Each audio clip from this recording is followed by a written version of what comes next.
Здравствуйте, дорогие друзья! Today we embark on a journey not through jungles or across oceans, but into the vast, silent expanse of space. Our destination is our closest celestial neighbor, the Moon.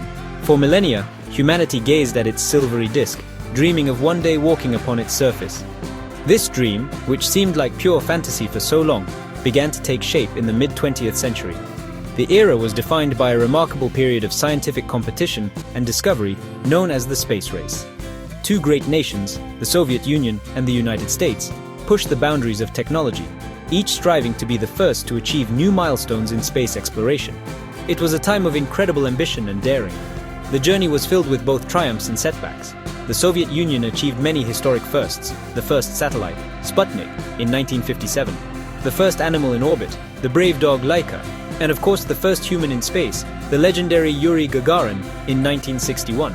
These achievements spurred the United States to set an even more audacious goal.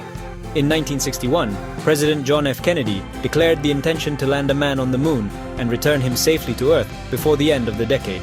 This monumental challenge captured the imagination of the world and set in motion one of the most ambitious technological undertakings in human history, the Apollo program. The path to the moon was not a single leap, but a series of careful, deliberate steps, each mission built upon the last, testing new equipment and procedures in the harsh environment of space. The early unmanned missions, like the Ranger and Surveyor programs, provided crucial data about the lunar surface, confirming it was solid enough to support a landing craft. Then came the manned missions of the Mercury and Gemini programs, which taught astronauts how to live and work in orbit, perform spacewalks, and dock two spacecraft together. All of these were essential skills needed for a successful lunar voyage, much like a young bird learning to use its wings before its first long flight. Finally, the Apollo program began its manned flights. Apollo 1 was met with tragedy, a stark reminder of the dangers involved. However, the program persevered. Missions like Apollo 7 tested the command module in Earth orbit, while Apollo 8 made history by becoming the first manned spacecraft to orbit the Moon, giving humanity its first breathtaking view of an Earthrise over the lunar horizon on Christmas Eve of 1968. This incredible journey set the stage for the final historic step. The dream was no longer a distant twinkle in the night sky, it was a tangible destination, waiting for its first human visitors. The world held its breath, waiting for the moment of landing. The culmination of this immense effort was the Apollo 11 mission. On July 20th, 1969, a date forever etched in our history books, the lunar module Eagle touched down in a region of the Moon called the Sea of Tranquility. A few hours later, Commander Neil Armstrong descended the ladder and spoke the immortal words, "That's one small step for a man, one giant leap for mankind." He was soon joined on the surface by pilot Buzz Aldrin.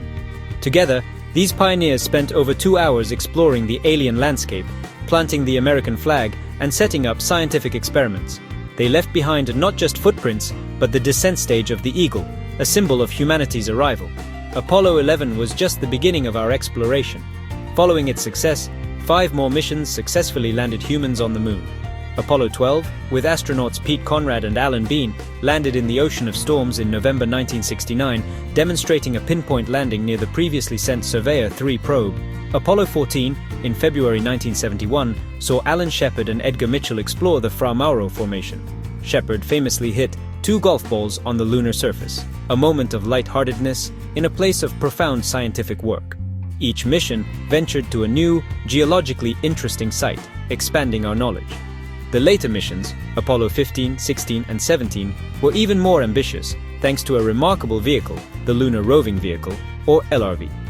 This electric moon buggy allowed astronauts to travel much farther from their lander, covering dozens of kilometers and exploring vast areas. The crew of Apollo 15, David Scott and James Irwin, explored the Hadley Rill. Apollo 16's John Young and Charles Duke investigated the Descartes Highlands. And the final mission, Apollo 17 in December 1972, carried the only scientist to walk on the Moon, geologist Harrison Schmitt, along with Commander Eugene Cernan, the last man to leave his footprints there. In total, 12 human beings walked on the surface of the Moon.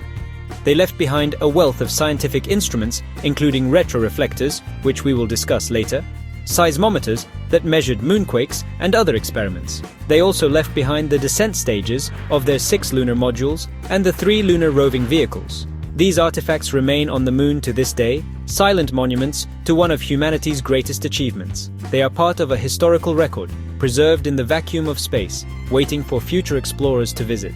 These are not stories or legends, they are documented historical events with specific dates, crews, and physical evidence.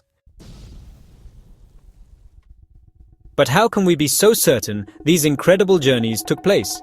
The evidence is vast and comes from many independent sources, not just NASA. First and foremost, there are the lunar samples.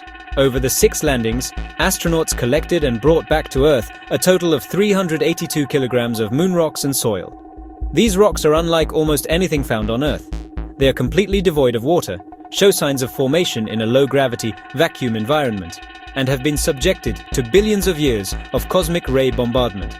Scientists from all over the world, including in the Soviet Union at the time, have studied these samples, and their findings consistently confirm their extraterrestrial origin.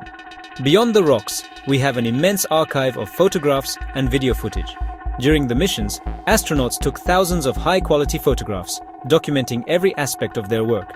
These images showed the lunar landscape, the equipment, the astronauts themselves, and the Earth hanging like a blue marble in the black sky. The video transmissions were broadcast live around the world, watched by an estimated 650 million people.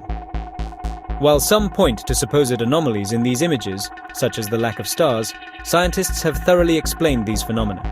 The bright lunar surface and the astronauts' white suits caused the camera exposure to be too short to capture the faint light of distant stars, a simple principle of photography. Furthermore, the missions were tracked by numerous independent observatories around the world. Radio signals from the Apollo spacecraft were picked up not only by NASA's Deep Space Network, but also by facilities in other countries, including the Jodrell Bank Observatory in the United Kingdom. Even the Soviet Union, America's chief rival, was monitoring the flights. If the missions had been faked, the Soviets would have had every political incentive to expose the hoax, yet they never did. Instead, Soviet officials and cosmonauts publicly acknowledged the American achievement and offered their congratulations. Their silence on any forgery is, in itself, a powerful piece of evidence. Perhaps the most compelling physical evidence left on the moon is the set of retroreflectors. These are special mirrors placed by the crews of Apollo 11, 14, and 15. As well as by the Soviet Union's unmanned Lunokhod rovers. Observatories on Earth, such as the McDonald Observatory in Texas, can aim powerful lasers at these mirrors and measure the time it takes for the light to bounce back. This has been done thousands of times over the past 50 years by scientists from many different nations. These experiments not only prove that the equipment is precisely where the mission said they left it, but they have also allowed us to measure the distance to the moon with millimeter accuracy. A common and very good question is, if we left all that equipment on the moon, can we see it from Earth with a telescope? It's a logical thought, but unfortunately, the answer is no. The reason lies in the immense distance and the small size of the objects. The moon is, on average, about 384,400 kilometers away.